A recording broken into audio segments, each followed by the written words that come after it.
أهلا وسهلا ومرحبا بكم في القناة.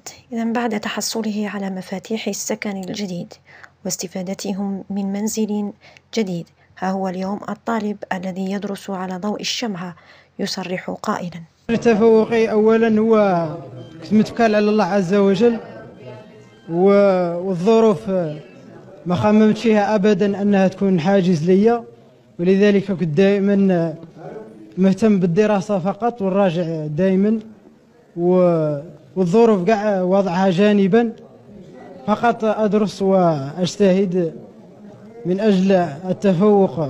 والحمد لله، الفضل كله يعود لله الذي بفضله تتم الصالحات، أحمده وأشكره على فضله وتوفيقه.